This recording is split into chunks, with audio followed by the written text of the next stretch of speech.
All right, everybody, ready to dive into some seriously thought-provoking stuff today. We're going to be talking about discipline and power. Ooh, sounds intense. Oh, it is. It is. But trust me, this is going to be anything but a boring philosophy lecture. Okay, I'm intrigued. All right, so we're going deep into Michel Foucault's Discipline and Punish, A classic. and we're going to explore how power operates, not just, in the big obvious ways like laws and stuff, but in these subtle, everyday techniques that actually shape us. Okay, so like sneaky power moves. Exactly. Sneaky power moves that shape our bodies and our behavior. You might be surprised by how much this stuff actually affects your life. Oh yeah, I'm ready to have my mind blown. So Foucault, he uses this really captivating example to kind of illustrate this point about discipline and power. He talks about the image of a soldier. Like a brave warrior charging into battle. Yeah, like that classic picture, like all battle-hardened, strong, the ideal warrior. But he contrasts that, 17th century ideal with the 18th century soldier. Okay, so what's different about the 18th century soldier? Well, instead of all that emphasis on, natural strength, this later soldier's more like a carefully constructed machine. A machine. Yeah, molded through, meticulous training, every movement, every action, all precisely controlled. Oh, I see. So it's less about individual strength and more about being part of a well-oiled machine. Exactly. And it really makes you think about how our ideas of strength and power have, changed over time. It's kind of like that shift from the individual hero to the disciplined army unit. Yes. And that shift that you just mentioned is a perfect illustration of Foucault's concept of the docile body. Docile body, huh? That sounds kind of ominous. It is a little bit, right? But it's fascinating because it's not about brute force anymore, but about a body that's disciplined to become, get this, both economically productive and politically obedient. Whoa. Okay, so it's like training people to be good workers and good citizens. Yeah, basically. And it's almost like this paradox, right? A paradox. How so? Well, the very same techniques that increase a body's capabilities, right, make it more efficient, more productive, those also make it more subject to control. Yeah, that is kind of paradoxical. You're making people more capable, but also more controllable. Exactly. And Foucault, he gives all these specific examples to show how this works, from military training to, well, other institutions. So how do they actually make bodies docile? What are some of the techniques? Well, think about it. Instead of focusing on a soldier's natural strength, right? There was this huge emphasis on posture and gaze in the 18th century. Posture and gaze. Yeah, soldiers would be drilled relentlessly to march with precise steps, heads held high, never looking at the ground. Wow, that's intense. So it's all about control, even down to how they hold their bodies. Absolutely. Every little detail. Control, control, control. And Foucault, he even connects this to some of the big ideas floating around in the 18th century, remember Lemaitrie's Man the Machine? Oh, yeah, right. The idea that the human body is like a clockwork mechanism. Exactly. And that's where this idea of the docile body really comes into focus. It's the point where the physical body meets the political body. So we're not just talking about physical discipline, but also shaping people's minds and beliefs. You got it. It's about making people, manageable, in both body and mind. This is getting pretty deep. It is, right. Okay, Yeah. so we've seen how this docile body thing works with, individuals. But Foucault, he takes it even further. He uses this really interesting example of how they dealt with, believe it or not, the plague. The plague. What does that have to do with power? Well, it's about how they used ideas of control and discipline to manage this public health crisis. And it kind of became like a blueprint, for broader disciplinary power. So the plague was like a testing ground for these power techniques. In a way, yeah, it's kind of creepy, actually. Okay, I'm officially creeped out. Well, what's interesting here is how Foucault points to the control of space, right, as a key element of power. During a plague outbreak back then, they had this meticulous partitioning of space. It was almost an obsession. Partitioning of space. Yeah, they'd shut down entire towns, divide them into quarters. Streets would be overseen by these syndics, watchmen. So a total lockdown. Pretty much. And Foucault, he describes all these chilling details about surveillance, everyone's confined, right? They're visible at their windows, they're constantly tracked, registered. This is almost like Well, like a dystopian novel or something. It does, doesn't it? And the thing is, it's not just about the plague, right? Oh, there's more. Oh, yeah. Foucault connects this to all sorts of other examples of enclosure as a disciplinary technique. Enclosure. Yeah, think monasteries, military barracks, even the shift to boarding schools. Oh, I see. So it's about controlling people by controlling where they are, how they move, who they interact with. Precisely. It's like a very spatial form of power, like using physical space to shape behavior. It's like if you control the space, you control the people in it. Exactly. And what's super fascinating is how this idea of enclosure, right, how it kind of evolves over time. How so? Well, it becomes less about like physical walls, and more about controlling movement and placement within institutions like factories, for example. So the techniques become more subtle, but no less effective. Exactly. It's like power gets sneakier, more sophisticated over time. That's kind of scary. It is, right. Yeah. Okay, so we've talked about space, but Foucault also points out this other fascinating detail. The concept of rank, right, becomes like this key unit of control. Rank, like first place, second place, that kind of thing. Yeah, exactly. It's about creating a hierarchy, and using that hierarchy to manage people. Okay, so how does rank work as a disciplinary technique? Well, he uses the evolution of classrooms as an example. Classrooms. Yeah, so picture this, right? Early classrooms, they were these chaotic spaces. Students were basically like jousting with each other, no real order. So like total anarchy. Pretty much. But then classrooms become these ordered rows, assigned seating, grades, age-based progression, the whole 9 yards. Wow, so it went from chaos to order Yeah. with everyone in their designated place. Exactly. And that's how rank works as a disciplinary technique. It's about creating a system with clear levels and hierarchies. So everyone knows their place, and there's a clear path for advancement. Sounds kind of like a lot of organizations today. It does, doesn't it? And if we connect this to the bigger picture, you see how discipline, how it aims to create interchangeable individuals. Interchangeable. Yeah, it's not so much about your unique talents anymore, right? But about your designated place in the system. So it's about fitting into the system rather than standing out. Exactly. And that's a pretty powerful idea, right? How discipline can shape not just our bodies, but how we think about ourselves, our place in the world. Yeah, it makes you wonder how much of our individuality is actually shaped by these invisible systems of discipline. Right. And speaking of shaping, we've talked about space, but what about time? Like, how does the control of time factor into all of this? Oh, good point. Time is a huge factor, isn't it? We're all kind of ruled by the clock these days. We are, aren't we? And Foucault, he talks about this shift, this really significant shift from natural rhythms, like sunrise, sunset, to these strictly regulated schedules. So instead of following the natural flow of time, we're now bound by these artificial time structures. Exactly. And it's not just, about setting a schedule, right? It's about breaking time down into smaller and smaller, more manageable units. Right, like we're obsessed with productivity hacks and time management apps. Exactly. It's like we're constantly trying to optimize our time, but maybe we're also, reinforcing these disciplinary structures without even realizing it. It's like we've internalized the clock. We have, haven't we? Okay, so speaking of efficiency, Foucault, he mentions this really interesting fact about how military training evolved. Phil, tell me more.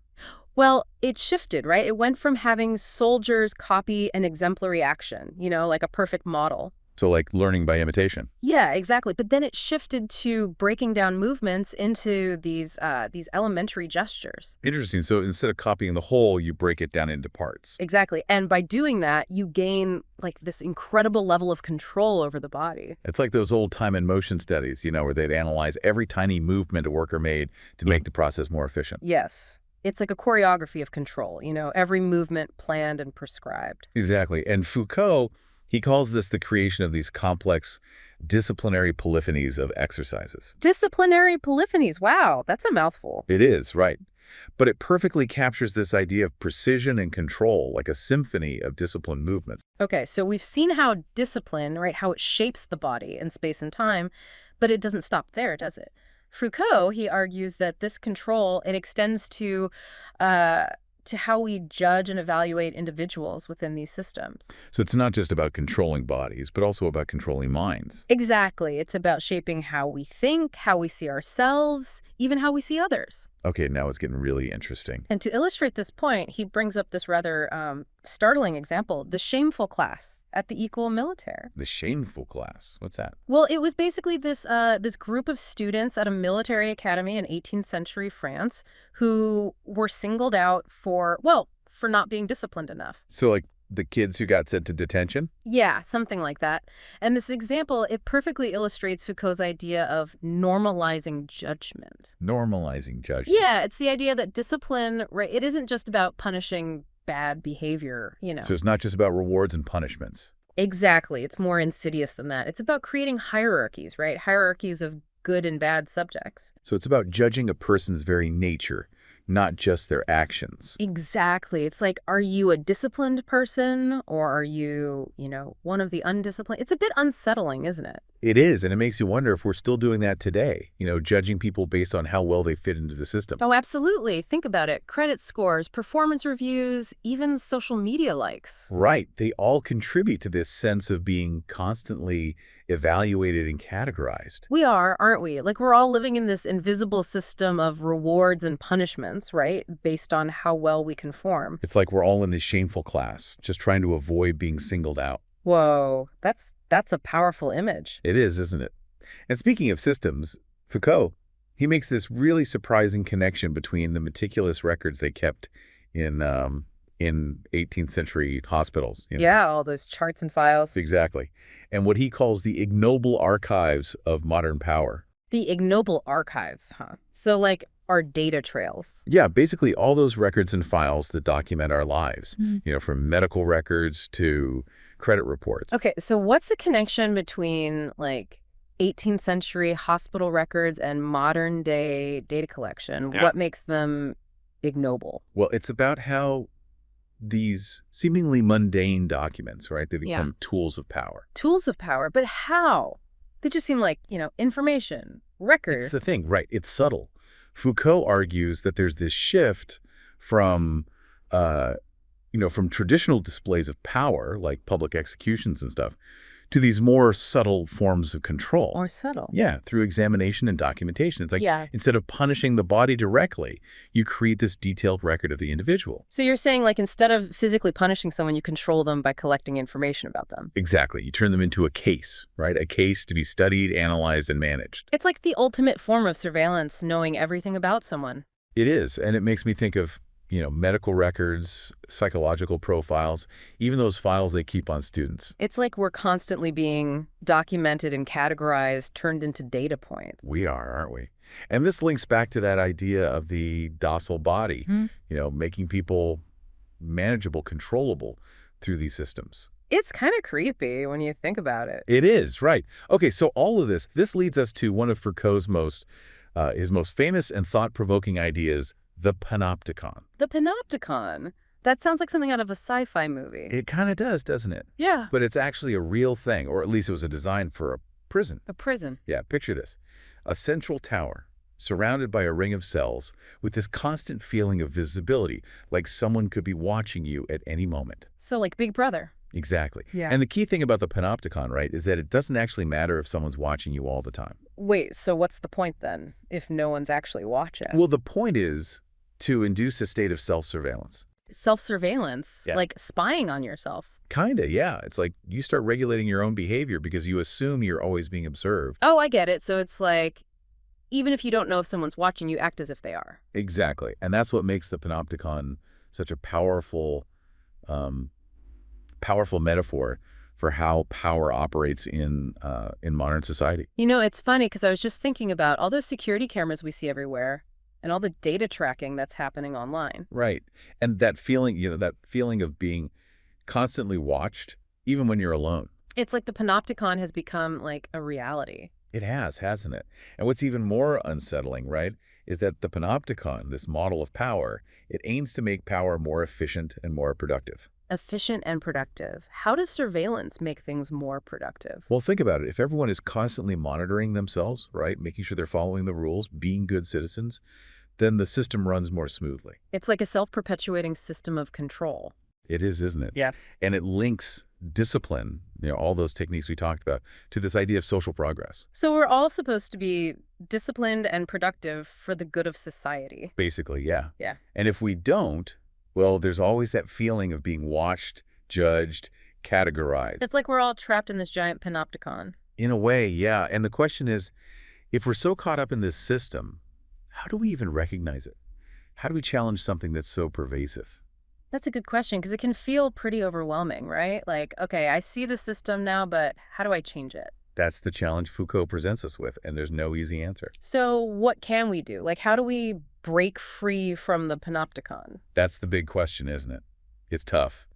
But I think one of the most important things we can take away from Foucault is this. Power isn't just something, forced on us from above. Okay, so it's not all about the man controlling us, right? It's more complicated. Way more complicated. Power is everywhere in our relationships at work, even in how we think about ourselves.